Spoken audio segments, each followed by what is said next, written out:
Vobiscum, sequência Sancti Evangelii, secundum Lucam.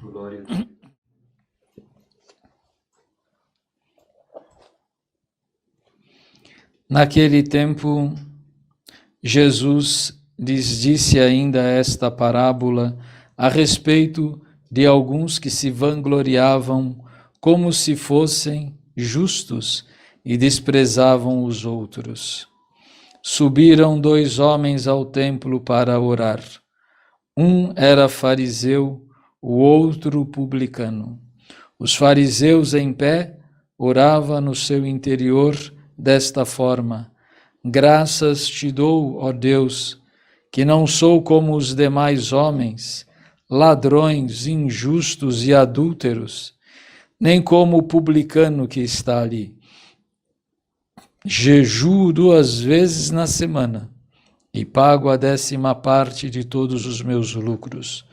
O publicano, porém, mantendo-se à distância, não ousava sequer levantar os olhos aos céus, mas batia no seu peito dizendo: ó Deus, tem piedade de mim que sou pecador.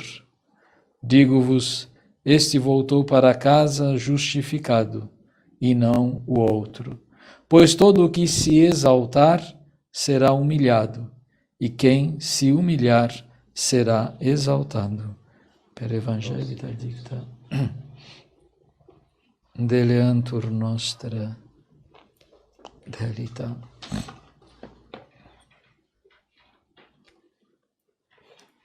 Em nome do Pai, e do Filho, e do Espírito Santo. Amém. Meus caríssimos irmãos em nosso Senhor Jesus Cristo, a missa de hoje nos convida a uma reflexão muito profunda a respeito da nossa vida espiritual. Se recordarem, há alguns domingos atrás, São Paulo vinha falando aos coríntios e aos romanos, nas cartas, da necessidade de conversão, de abandonar os pecados, de viver como cristão, de dar testemunho do mundo. Agora, nessa carta aos Coríntios, ele já está falando para homens convertidos, está falando para homens apostólicos, para cristãos que já estão vivendo na graça de Deus. E novamente ele faz recordar, lembram quando vocês adoravam os ídolos pagãos, não é?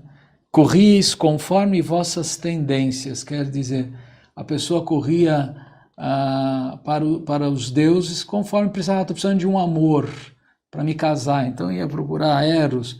Estou precisando de poder, vou procurar Zeus, vou procurar o Deus, estou precisando de dinheiro, estou precisando de justiça.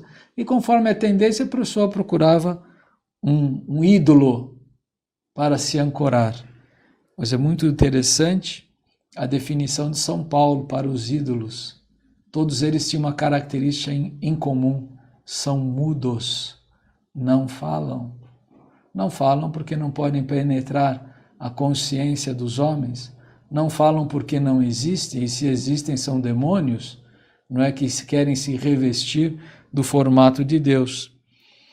Aí ele vai, por isso, e aí começa uma longa explicação para nos falar de uma característica da igreja e de uma característica da ação do Espírito Santo. Em primeiro lugar, não é, falando da diversidade dentro da igreja. A diversidade de dons. O Espírito Santo tem uma diversidade de dons que não termina. Nós poderíamos dizer assim, já não é suficiente o número de ordens religiosas. Já não é suficiente os movimentos de evangelização, de leigos, de religiosos, pastorais, grupos, não é? Já tem bastante. E, no entanto, a cada ano, a cada nova época, alguns acabam, outros são renovados, outros são criados. Mas quem vai brecar? Quem vai poder dizer ao Espírito, basta Espírito Santo, para de criar movimento, não é? Já tem coisa demais para a gente cuidar. Óbvio que não, ninguém pode fazer isso.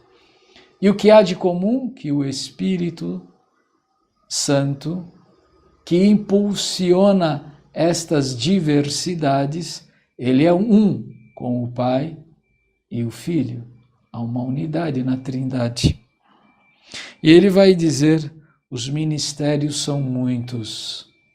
Vamos aqui pensar tanto no ministério sacerdotal,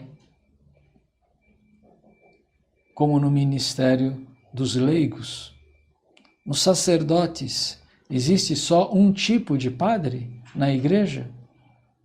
Não é? Só para dizer, existe o padre diocesano, existe o clérigo regular, que trabalha em paróquias, mas vive num convento, existe os religiosos que moram em conventos, né, e abrem as portas das suas igrejas, das suas capelas, para acolher os fiéis. Há monges que vivem em clausura, que se consagram exclusivamente, não é, ao culto de adoração, ao estudo da palavra de Deus, ao serviço interno da igreja, a se oferecer como oblação e sacrifício agradável a Deus. Existem sacerdotes que são missionários, nasce no Brasil, vai morrer na Índia, vai morrer na China, vai trabalhar na África. Existem sacerdotes que têm uma vocação para a burocracia da igreja, porque a igreja precisa de organização, e não é burocracia, mas é essa verdadeira organização. A igreja é um modelo de organização para o mundo inteiro e precisa de sacerdotes dedicados, que saibam trabalhar numa cúria, num tribunal eclesiástico, não é? Num órgão da Santa Sé, não é? Uma das diversas ações da Santa Sé, que precisam ser embaixadores da igreja, representantes da igreja em diversos países. Será que uma dessas ações sacerdotais tornam as outras inferiores? Claro que não. Não é? Mas poderíamos dizer que um pároco de aldeia vai ter vocação para ser um embaixador da igreja, um núncio da igreja? Não. Ele pode até começar, como São Pio X, começou como um pároco, não é? Um capelão, um vigário, depois capelão, depois foi pároco, tornou-se depois um bispo diocesano, e chegou a ser sumo pontífice, não é? Mas foi correspondente, Deus foi formando ele. O caminho de formação é diferente, não é? O grande São João Maria Vianney, ele tinha uma vocação muito clara, ele jamais poderia assumir uma vocação de nunciatura apostólica, não é? Ele não poderia ser um cardeal da igreja, ele não tinha estrutura para isso, mas ele se santificou como um pároco de aldeia, não é? E serviu de modelo para todos os sacerdotes, até para os cardeais, até para os núncios apostólicos. O seu exemplo de santidade serve de exemplo. Também, igualmente, na vocação dos leigos. A vocação de leigos para ser dentro da igreja, em primeiro lugar, é igual à vocação dos sacerdotes, vocação para a santidade, não tem nem dúvida. Mas o modo como vai se santificar é diferente. Ontem nós estávamos numa atividade, não é? E que vimos cada pessoa, não é? Se dedicando a um modo de trabalho diferente, não é? Na construção de uma casa, você pode confiar tudo ao pedreiro? Você pode dispensar de um marceneiro? Será que o marceneiro sabe levantar parede tão bem quanto sabe fazer portas? Será que o pedreiro consegue fazer sem a ajuda ou o conselho de um encanador? É dispensável? Será que o vidraceiro não tem o seu próprio trabalho dentro de uma casa? E o eletricista? Será que o eletricista precisa ter braços fortes que nem o de um pedreiro? Ou precisa conhecer bem qual a corrente que está passando? Precisa ter aquela delicadeza de encostar, não é? Uma ferramentinha ali para saber se é 110 ou 220, porque se ele errar, não é?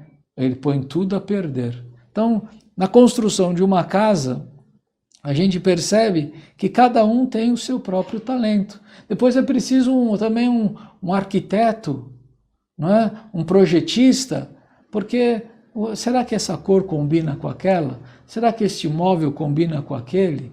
Não é? Obviamente, se você entregar a arte de enfeitar a casa nas mãos do pedreiro, claro que ele, com toda a boa vontade, pode fazer até um serviço razoável, mas não se compara, ele não tem talento para isso, ele não vai saber pegar um quadro e descobrir a delicadeza daquele quadro, o valor de uma imagem, não compete a ele, cada um na sua. Mas quem ilumina, quem dá estas vocações é o Espírito Santo. Então preciso que os leigos descubram a sua vocação, porque o fracasso profissional, quer dizer, você trabalhar numa coisa que você não gosta, que você não, né, simplesmente para ganhar dinheiro, vai te levar à velhice, não é? Como uma pessoa emburrada, mal acabada, frustrada, triste, mas cheio de dinheiro no bolso. Pode até ser. O mais comum é que a pessoa fique sem dinheiro e sem alegria. Mas quando a pessoa trabalha com alegria, não é? Todo o trabalho dela é muito rentável. Ora, isso também é obra do Espírito Santo. A diversidade de realizações. Como eu falei, a igreja tem incontáveis necessidades. A sociedade tem incontáveis necessidades. Precisamos realizar alguma coisa. Todo mundo é convidado, é chamado para realizar. Ninguém é inútil dentro da sociedade. Não é? Não importa a força do seu braço, não importa a sua idade, ele está em sociedade e dentro da sociedade tem uma utilidade. Às vezes é de fazer alguma coisa, outras vezes é de estimular alguma coisa. Um bebê estimula o seu pai, a sua mãe a aprenderem um monte de coisas. Depois, o filho cresceu, tornou-se adulto, o pai ficou velhinho, o filho vai ser estimulado a aprender, não é? A lidar com muitas realidades que antes ele não tinha feito. Mas todos devemos buscar no Espírito Santo, né, a inspiração para realizar estas coisas. Para um, Deus dá a graça da palavra, da sabedoria ao falar, ao outro dá não a palavra de falar em público, mas o dom da ciência, de estudar, de perscrutar, de investigar. O ao outro, a de curar doenças. Não sabe pregar, não sabe estudar, mas encosta a mão e cura. E aí? Você vai brigar com o Espírito Santo por causa disso? O outro vai muito além, não só cura, como faz milagres. Quantos santos, né? Você vai dizer, claro que pode ser que um homem, um santo que faça milagres, chame mais a atenção da população do que um cientista que, quietinho, não é? Faz o seu trabalho. Claro, chama muito mais a atenção um São Francisco de Assis pregando ao povo, falando, fazendo milagres, do que um Santo Tomás de Aquino estudando e chegando à concepção da palavra transubstanciação, para ser usada na teologia. Não é? Mas todos têm o seu valor na hora certa, no momento certo. Outro, o dom das línguas, né? Aqui eu acho muito bonito a gente imaginar a obra dos missionários, né? Saem aqui do Brasil, saem de qualquer outro lugar, vão para lugares, não é? Totalmente diferentes, com culturas, costumes diferentes, não é? E ali vão levar a palavra de Deus, traduzindo para a língua daquele povo, descobrindo os costumes daqueles povos e mostrando como aquelas coisas que eles fazem podem levar até Deus. O Espírito continua o mesmo. Mas a leitura do Evangelho derramou um pouco de água fria sobre esta situação. É quando um homem que, vivendo na graça de Deus, trabalhando por Deus, acaba por cair na idolatria de si mesmo e começa a se vangloriar, o orgulho. Está vendo a parede sendo levantada e começa a se orgulhar, não é? O pedreiro vê a parede sendo levantada e está vendo, ó, isso que é trabalho, não é daquele encanador, aquele ali não presta, aquele eletricista não vale nada. E acaba por não ter a sua oração ouvida. O outro, que realiza um trabalho diferente, que aos olhos do mundo, não é? Era mal visto, mal considerado, não é? No caso aqui o publicano, porque tinha de cobrar impostos. Mas quantas vezes a gente não dá valor para certas pessoas, para certas funções, não é? Quantas vezes a gente valoriza mais alguém de terno e gravata do que alguém de chinelo trabalhando numa roça ou num serviço simples? A gente não precisaria nunca comparar.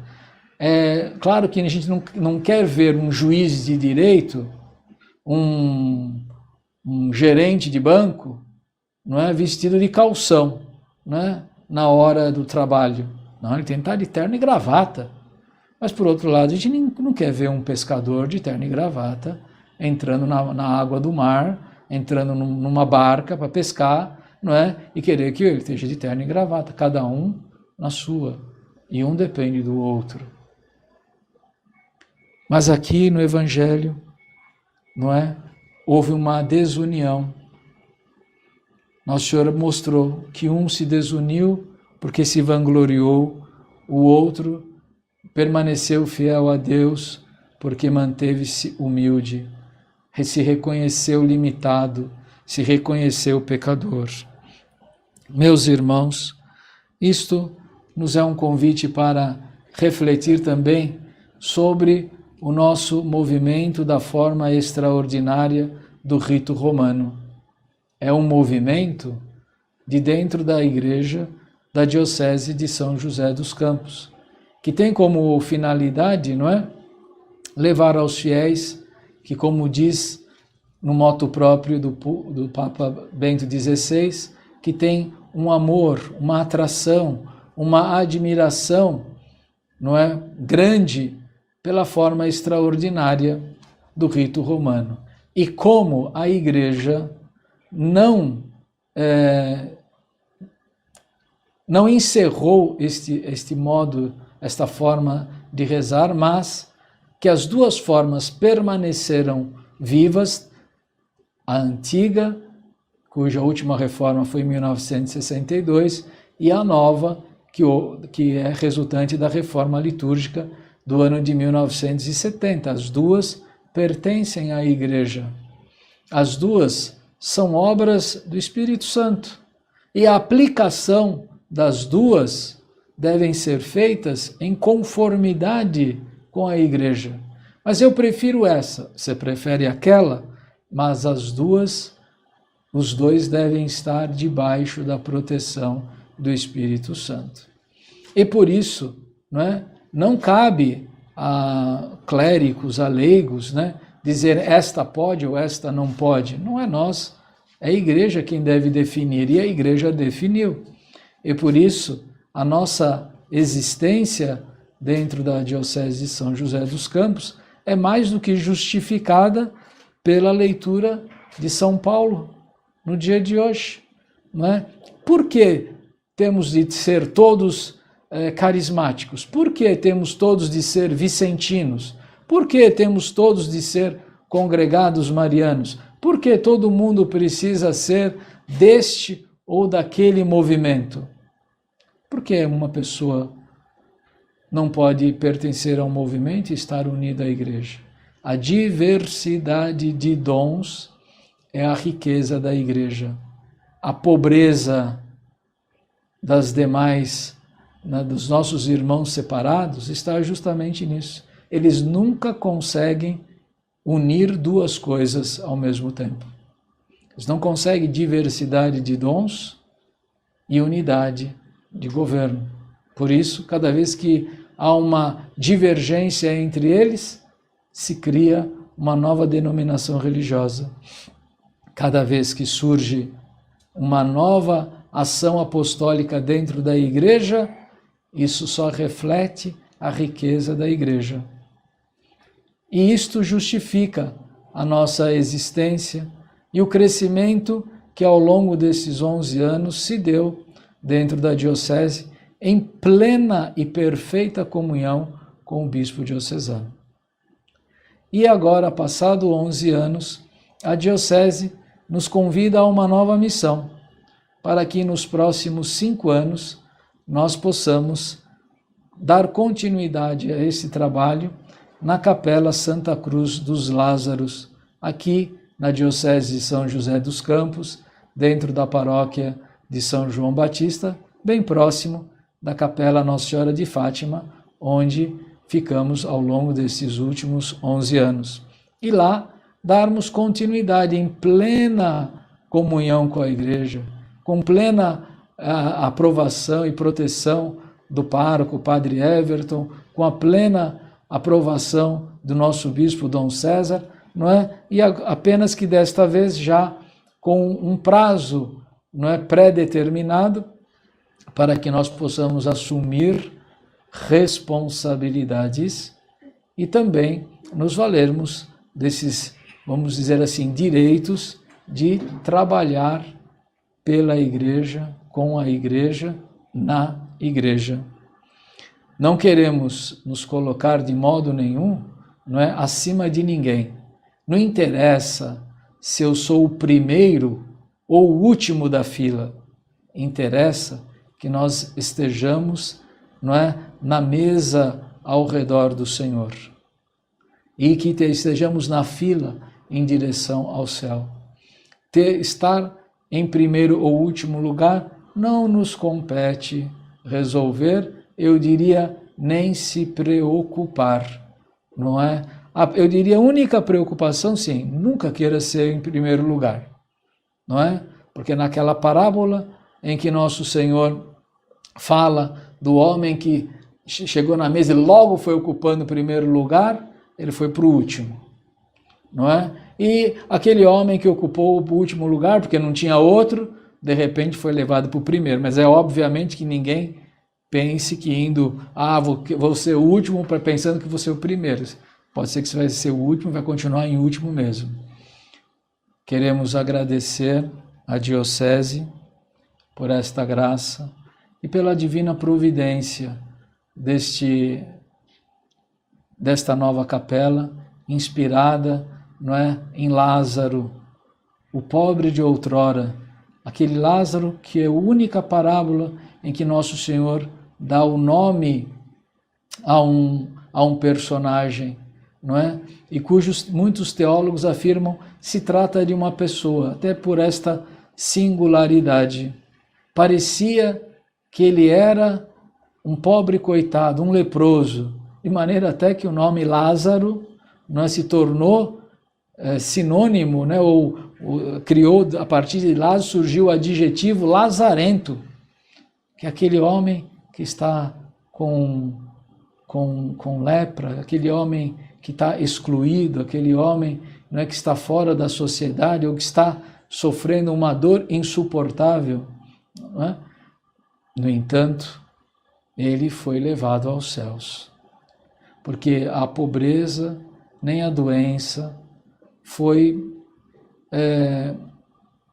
um obstáculo para ele se santificar, enquanto que aquele homem que era cheio do dinheiro, cheio de prazeres, cheio de tudo que ele queria nesta terra, se perdeu, porque não conseguiu se santificar, porque não conseguia enxergar o próximo, e por isso não se santificou, e por isso se perdeu, e por isso foi condenado ao inferno. Não é porque ele era rico, mas era porque ele não usou da sua riqueza para se santificar. Vamos pedir a Nossa Senhora e a intercessão de São Lázaro que nos ajude a entrarmos nessa nova etapa do movimento da forma extraordinária do rito romano, de modo a ser realmente para todos nós uma ocasião muito grande de nós nos santificarmos, de nós continuarmos o nosso trabalho em plena comunhão com a Igreja, não é? E isto seja realmente para nós a causa de uma grande alegria.